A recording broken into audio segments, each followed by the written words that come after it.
দুইটা tractor manage করছি।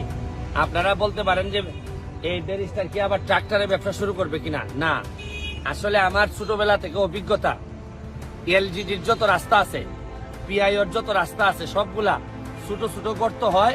গর্ত হওয়ার পর গর্ত ভরাট না করার কারণে দিন দিন গর্ত ভরাট হয়ে রাস্তাগুলা বাজে অবস্থা হয়ে যায়।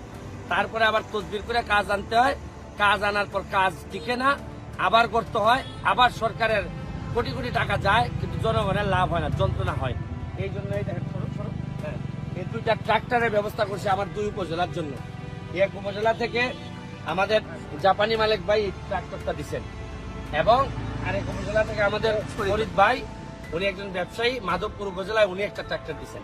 এই ট্রাক্টরটা সারাক্ষণ কাজ করবে, মাধবপুর উপজেলায় রাস্তায় রাস্তায় ঘুরবে এবং সে গর্ত ভরাট করবে, ছোট ছোট গর্ত। এই যে আমি আপনাদেরকে দেখাই, এই যে মনে করেন যে এই যে দেখাই, এই যে দেখাই, এই যে গর্ত, এইটা কিন্তু দিন দিন বড় হয়ে আস্তে আস্তে ভাঙা চলে যাবে।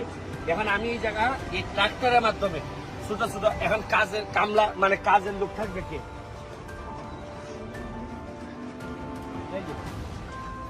এখানের মধ্যে এই জায়গার মধ্যে বিটুমিন থাকবে, পাথর থাকবে, বালু থাকবে, এগুলা দিয়ে দিয়ে জায়গায় জায়গায় করে ফেলবে।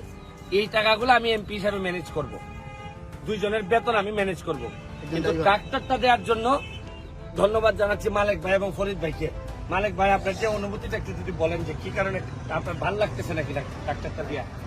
আসসালামু আলাইকুম। আজকে আপনারা যে ট্র্যাক্টরের কথা আমাদের ব্যারিস্টার সুমন সাহেব এমপি সাহেব বলছে, এটা কিন্তু ওনার জন্য নয়, এটা আমরা শুধু আমরা যে ট্র্যাক্টরটা দিছি এটা কিন্তু জনগণের কাজে। উনি জনগণের দরদি এবং জনগণের ফেরিওয়ালা। উনি সরকারি যে অনুদান পাইবে, আসার আগেই রাস্তাঘাট ভেঙে যাবে। এই জন্য সরকারি অনুদান পাওয়ার আগেই উনি চাই উনার নিজের মারফতে রাস্তাঘাট ঠিক করার জন্য। এই জন্যই দুইটা ট্র্যাক্টর দেওয়া হয়েছে। ওই ট্র্যাক্টরের মারফতে যেখানে রাস্তা ভাঙবে সাথে সাথে আপনি জানেন, বেশিরভাগ রাস্তা শুধুমাত্র গর্ত বড়। শুনেন, আপনার যদি কাশি হয়, নর্মাল সর্দি হয়, আপনি যদি ওষুধ না করেন, তাহলে কয়দিন পর আপনার হাঁপানি হবে, আপনার নিউমোনিয়া হবে। রাস্তারও সেম একই অবস্থা, রাস্তার একই অবস্থা, কয়দিন পরে নিউমোনিয়া হয়, হাঁপানি হয়।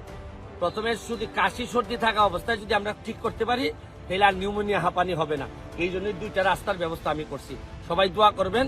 আমার এই ধারণা যদি ভালো লাগে থাকে, প্রতিটা উপজেলায় আপনারা নিতে পারেন। আজকের মতো বিদায় নিচ্ছি। ফরিদ ভাই, মাধবপুরের ফরিদ ভাই এবং সোনারঘাটের জাপানি মালিক ভাইয়ের জন্য রইল অনেক বেশি শুভকামনা। ধন্যবাদ, থ্যাংক ইউ।